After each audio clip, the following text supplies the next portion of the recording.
మళ్ళీ thanks and sorry చెప్పుకుంటున్నానండి. నా వల్ల మళ్ళీ రోజు ఇబ్బందే ఇది. నేను లాస్ట్ రాష్ట్రానికి సారీ చెప్పినప్పుడే మళ్ళీ మీడియాలోకి రావాలని కానీ లేదా పోలీస్ స్టేషన్ మెట్లు మళ్ళీ ఎక్కుతానైతే అనుకోలేదు. నిన్న నాకు జరిగిన దాడికి నేను మళ్ళీ పోలీస్ స్టేషన్ మెట్లు ఎక్కాల్సి వస్తుంది. ఇదంతా కూడా ఎక్స్పీరియన్స్ అవ్వాల్సి వస్తుంది. నా లైఫ్లో నాకు జరిగిన అన్యాయానికి నేను ఫైట్ చేస్తున్నాను. అది కొంతమందికి నచ్చచ్చు, కొంతమందికి నచ్చకపోవచ్చు. ఎందుకంటే ఇద్దరు మగాళ్ళ మీద ఫైట్ చేస్తున్నాను. అందులో రాజ్ తరుణ్ కానీ మస్తాన్ సాయి కానీ ఇద్దరు పలుకుబడి ఉన్న మనుషులు, ఇద్దరు డబ్బులు ఉన్న మనుషులు. నేను న్యాయం కోసమే పోరాడుతున్నాను. న్యాయం కోర్టులో ఉంది.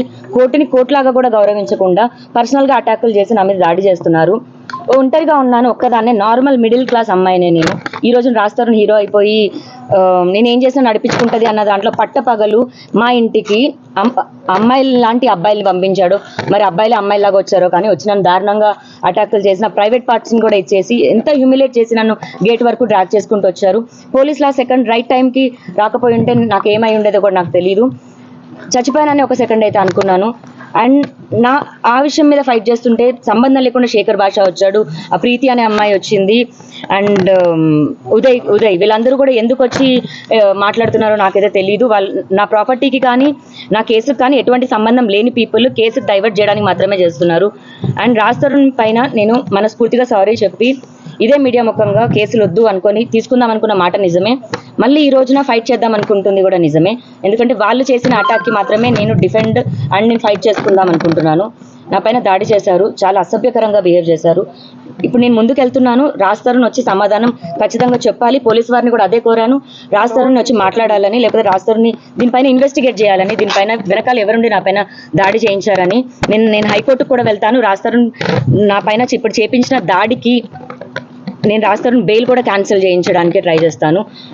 యాంటిసిపేటరీ బెయిల్ పైన ఉండి అతను మళ్ళీ విక్టిమ్ పైకి ఎలా వాళ్ళ పేరెంట్స్ని పంపిస్తాడు? మళ్ళీ వృద్ధులు అన్న పేరుతో 4 ఆడోళ్ళని తీసుకొచ్చి 8 మంది ఆడోళ్ళని తీసుకొచ్చి కొట్టించాడు. నా ప్రాణం ఉన్నంత వరకు, మరి ఎప్పుడు పోతానో కూడా నాకు తెలీదు, ఉన్నంత వరకు అయితే లాస్ట్ ఫైట్ చేస్తాను. రాజ్ తరుణ్ అనే వ్యక్తే కమ్యూనిటీ లోపలికి ఎంట్రీ ఇవ్వడం అన్నది జరిగింది. మా పేరెంట్స్ వస్తున్నారని 1:10 PM కాల్ చేశాడు మా కమ్యూనిటీ మేనేజర్కి. వాటికి సంబంధించిన ఎవిడెన్స్తో సహా ఇచ్చాము. పోలీస్ ఇన్వెస్టిగేషన్లోనే చెప్పాలి. ఇంకా నేను పెట్టిన పేర్లు అయితే రాజ్ తరుణ్ పేరెంట్స్ అండ్ శేఖర్ భాష, ప్రీతి, ఉదయ్ అండ్ లాస్ట్ మేఘన ఎవరో సోషల్ యాక్టివిస్ట్ వచ్చారు. మా కమ్యూనిటీలో తిరుగుతున్న మీడియా పీపుల్ కాకుండా ఎవరైతే ఇంకా అటాక్ చేయడానికి ఎవరైతే వచ్చారో వాళ్ళందరినీ కూడా ఇంక్లూడ్ చేశారు. విల్లా గురించి అని చెప్పేసి అంటున్నారు. అంటే విల్లా గురించే మీరు వాళ్ళు అది ఆక్యుపై చేసుకోవడానికి వాళ్ళు వచ్చారని చెప్పేసి దాని మీద క్లారిటీ ఏంటి అసలు? ఇప్పుడు నేను విల్లా గురించి అయితే మేము విల్లా కొని ఒక 7-8 years అవుతుందండి. ఈ రోజున ప్రాపర్టీ అన్నది ఎందుకు రావాలి? మేము రాజ్ తరుణ్ 2009 నుంచి మేము స్టార్ట్ చేసుకున్నాము. ఆ రోజు నుంచి ప్రపంచానికి తెలియని లావణ్య రాజ్ తరుణ్ వద్దనుకున్న తర్వాతే లావణ్య చెడ్డదైపోయింది. లావణ్య డ్రగ్స్ అమ్ముతుంది, లావణ్య డ్రగ్స్ కన్జ్యూమ్ చేస్తుంది, లావణ్య ప్రాస్టిట్యూట్ కూడా అయిపోయింది. ఒక ఆడదయ్యి ఉండి విలేకర్, ప్రముఖ యూట్యూబ్ ఛానల్ విలేకర్ ప్రాస్టిట్యూషన్ అన్న వర్డ్ మెన్షన్ చేసింది. ఈ రిపోర్ట్లో ఆమె గురించి కూడా మెన్షన్ చేశాను. ఆవిడ 40,000 డబ్బులు తీసుకుందండి. ఆవిడ నా దగ్గర ఓన్లీ థంబ్నెయిల్ పెట్టారు వాళ్ళ యూట్యూబ్ ఛానల్లో. లావణ్య మొగుడెవరు, రాజ్ తరుణా మస్తాన్ సాయి అని థంబ్నెయిల్ పెట్టింది. ఏంటి పెట్రిషియా నువ్వు ఎలా పెడతావు అలా అని అడిగితే మా బ్యాక్ అండ్ టీమ్ ఇలా వర్కౌట్ అవుతుంది, డబ్బులు కావాలని అనింది. నాకే తినడానికి లేని టైంలో నేను 40,000 ఇవ్వడం జరిగిందండి పెట్రిషియాకి. ఇంకా అంటే 2 లక్షలు అడిగింది. ఇంకా ఇవ్వని పక్షంలో ఇదంతా చేస్తుంది. పర్సనల్ గ్రాడ్జ్ పైన వీళ్ళంతా సిండికేట్ బ్యాచ్. శేఖర్ భాష, ప్రీతి, ఉదయ్, మేఘన అండ్ పెట్రిషియా వీళ్ళంతా గ్రూప్గా ఫామ్ అయ్యే ఇదంతా చేశారు. ఎంత చేసినా ఏమున్నా సరే పోలీస్ స్టేషన్ ఉందండి, చట్టం ఉంది. నేను లా ప్రకారమే వెళ్తాను. ఏం చేసుకుంటారో చేసుకోనివ్వండి. ఇంకా ఇప్పుడు ఇందులో రాజ్ తరుణ్ ఇన్వాల్వ్మెంట్ అంటే వీళ్ళందరూ కలిసి చేసిన బ్యాచ్ లో మస్తాన్ సాయి కూడా ఉన్నాడండి. మరి ఇది రాజ్ తరుణ్ చేపించాడా లేదా మస్తాన్ సాయి చేపించాడా లేదా అందరూ కలిసే ఫామ్ చేశారన్న నిజం బయటకు వస్తే నెక్స్ట్ రాజ్ తరుణ్ కూడా ఖచ్చితంగా వెళ్తాడు. నేను ఇన్ని రోజులు రాజ్ తరుణ్ కి అగేన్స్ట్ గా సాక్ష్యాలు ఇవ్వలేదు. నేను ప్రేమించిన మనిషి కాబట్టి ఇవ్వలేదు. కంప్లైంట్ పెట్టినప్పటికీ నేను మనిషి కావాలి అనుకొని పెట్టాను, మనిషి జైలుకి వెళ్ళాలని కాదు. కానీ అతను సైలెంట్ గా ఉండి ఇంత క్రూయల్ గా బిహేవ్ చేస్తున్నాడంటే ఫిజికల్ అటాక్ అన్నది తప్పు.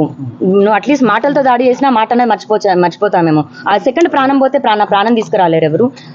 రాజ్ తరుణ్ కూడా ప్రిజన్ కి పంపిస్తాను.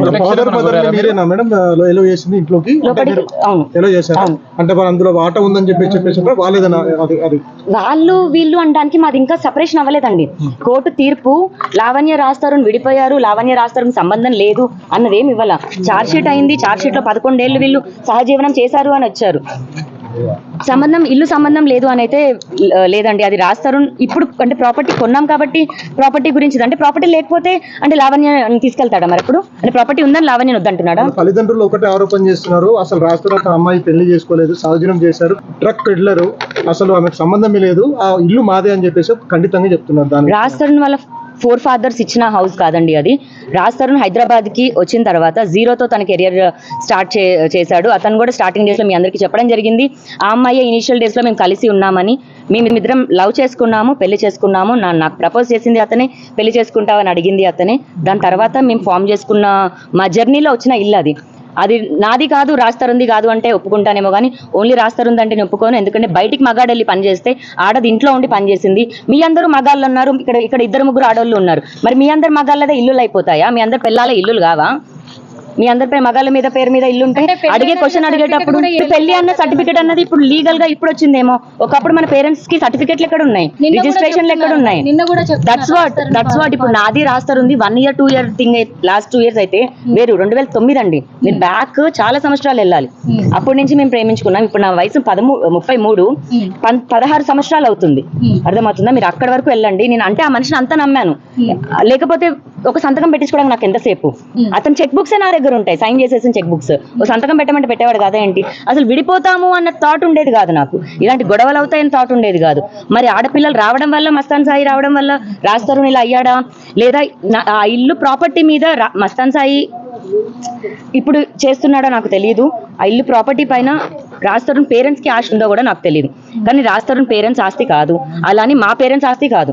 బతుకు తెరువు కోసం నాకు ఈ రోజు సాయం కావాలంటే మా పేరెంట్స్ ఎంతో ఇవ్వడమేమో, మా బతుకు తెరువు కోసం రాజ్ తరుణ్ సంపాదించే డబ్బేమో, అంతే. దయచేసి అర్థం చేసుకోండి. కోట్ల అయింది కాబట్టి ప్రాపర్టీ అంటున్నారు. డిగ్రేడ్ అయిపోయి అసలు ఇల్లే కూలిపోయింది, ప్రాపర్టీ లేదైతే. ఇంకో ఆరోపణ, మీరు అందరు కాల్స్ రికార్డ్ చేస్తారు, వీడియో కాల్ రికార్డ్ చేస్తారు, అలాగే ఒక ఇన్వెస్టిగేషన్ ఆఫీసర్ కాల్ రికార్డ్ కూడా చేసి భయపెట్టించారని చెప్పేసి ప్రధాన ఆరోపణ ఉంది. దాని మీద మీరు ఏం క్లారిటీ ఇస్తారు? మీరు అడిగిన క్వశ్చన్ నాకు డైరెక్ట్ గానే అర్థమైంది. ఇప్పుడు కాల్స్ అన్నవి ప్రతి ఒక్కరు చేశారు. అండ్ నా కేసుకి సంబంధించి ఏమో రికార్డ్ ఏమో కానీ సంబంధం లేదు, నాకు అవసరమే లేదు. ఫస్ట్ నుంచి చిన్నప్పటి నుంచి ఎవరు రికార్డ్ చేసుకోరు కదా. అండ్ మీరు ఇన్వెస్టిగేషన్ ఆఫీసర్ కాల్ అన్నది కూడా నేను మస్తాన్ సాయితో కాల్లో ఉన్నానండి, వీడియో కాల్లో మస్తాన్ సాయితో ఉంటాను. ఆ కాల్ అన్నది బయటకు వచ్చింది, అది చేసింది మస్తాన్ సాయి. ఆ హార్డ్ డిస్క్ కూడా పోలీసులకు ఇవ్వడం జరిగింది. అతను కస్టడీలోనే ఉన్నాడు, ఇప్పుడు రిమాండ్ లో ఉన్నాడు. ఖచ్చితంగా అండి. ఇప్పుడు నిన్న జరిగిన దాడి మామూలు దాడి కాదండి. మనిషిగా అసలు నేను క్షమించలేను రాజ్ని. లోన్ గా చేశారనేది సమాధానం చెప్పేంత వరకు నేను ఊరుకోను. ఒకవేళ రాజే అయితే మన కనుక నేను రాజుని కోర్టు మెట్లెక్కిస్తాను. ఎందుకంటే నన్ను కన్నది నా పేరెంట్స్ అయితే నేను నమ్ముకొని వచ్చాను ఇతన్ని. నా మంచి బాగోగులు నేను చెడ్డ పని చేస్తున్నానా లాగిపెట్టి నన్ను పీకి నువ్వు చెడ్డ పని చేస్తున్నావు అని చెప్పేది ఉండే, లేదా పోలీస్ స్టేషన్ తీసుకొచ్చి చెప్పేది ఉండే. నా ప్రాణాన్ని నా మానాన్ని తీసుకొచ్చి ఎక్కడో బయట కూర్చొని బౌబో అని కుక్కలాగా మరులుతాడు. వాడేం మగాడు, వాడేం హీరో? ఏ రకంగా హీరో అవుతావు నువ్వు? బాధ్యత లానే నమ్మనోడి నువ్వేం హీరో అవుతావు?